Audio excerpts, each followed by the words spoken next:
Hi folks, it's your humble homesteader friend coming to you once again from Canada.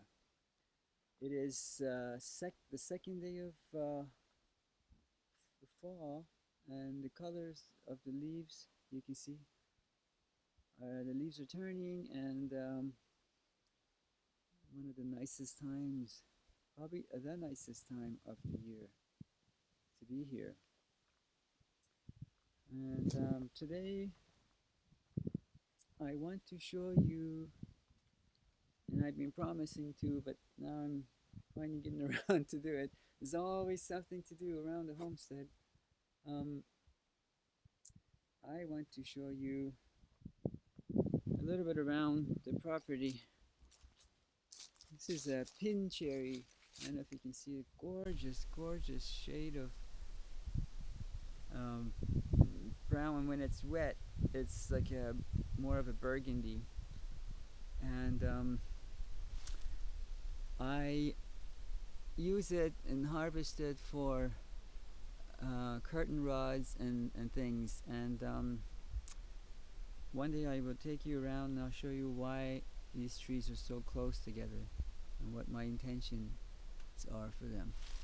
If you look a little bit closer, you'll see a woodpecker that's been visiting it.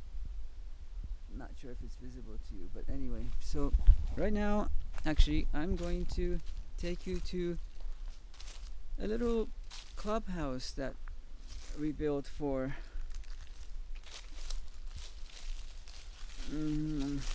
the kids, I guess some of the neighborhood kids. Very whimsical and used, with the exception of the roof and the screws, everything else is reclaimed. And as we go through this little winding path towards it,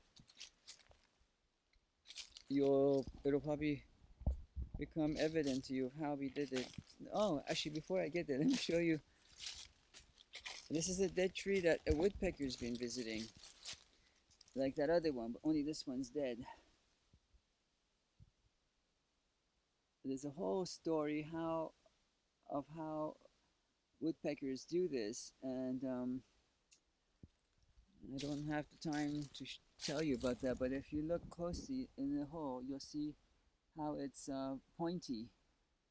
You know, the exterior is wide and it gets narrower, narrower, narrower, narrower, and it just hops up, up, up, up, up, up the tree, and pecks and listens, turns his head and listens for any larvae that might be there.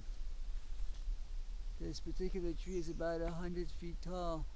I'm a little worried about which direction it's gonna fall when it's ready to. But there's another one.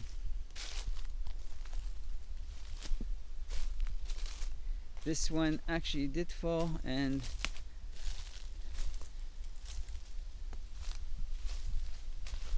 that's just what's remained of it. And so woodpeckers do this, and that becomes habitat for something else after he's finished his larvae meal. And there's the rest of that fallen tree.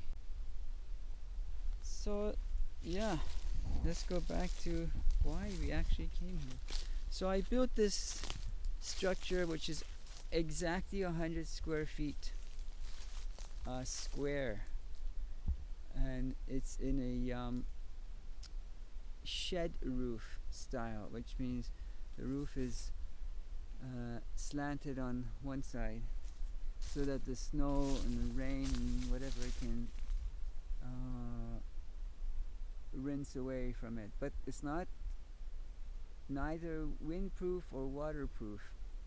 It's just made for the summertime use, or late spring or early fall.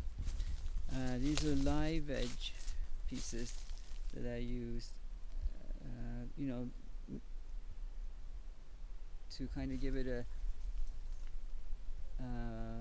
horizontal batten board look, and the rest of it is all pallets that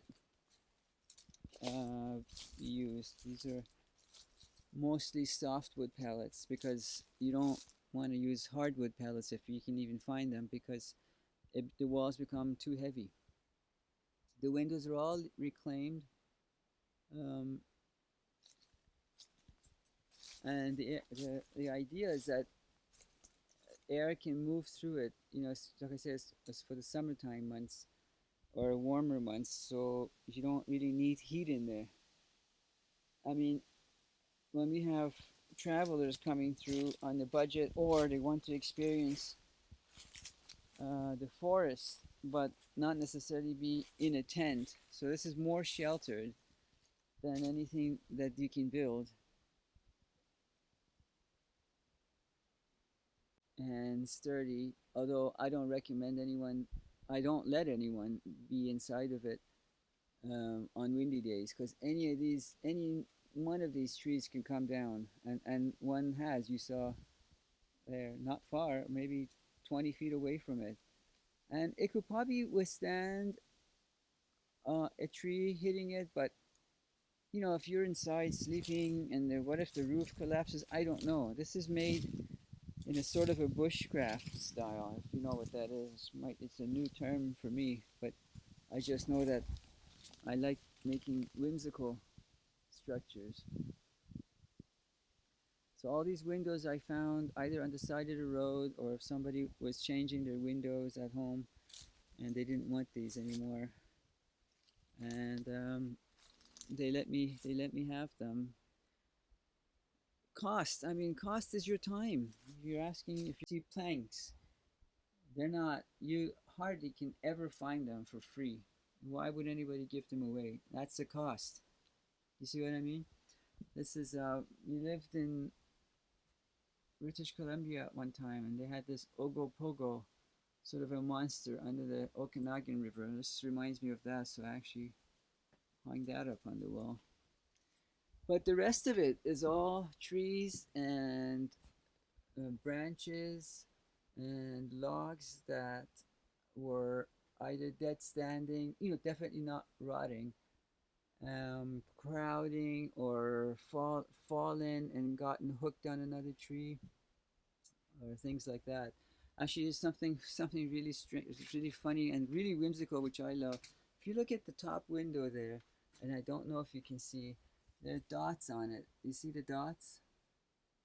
This actually came from out of a fridge. Somebody had a fridge that they'd left outside their house to be taken away, and I stopped and got these tempered glass shelves that were in it, and that was all going to a landfill.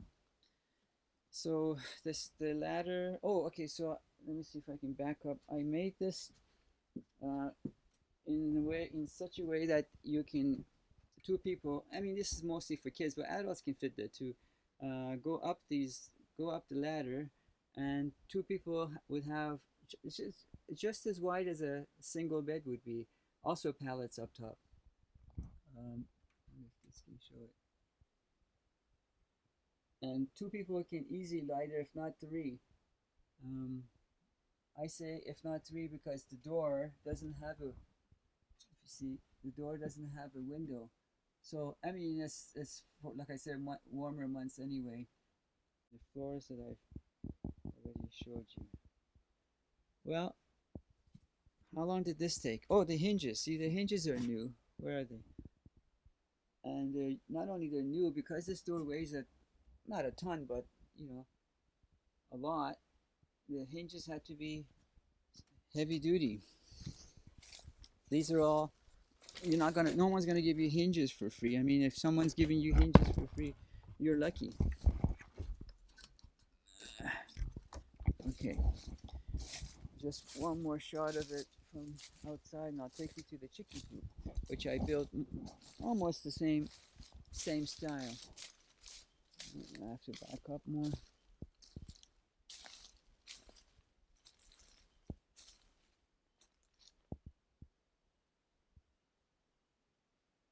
Can you hear the sound of silence?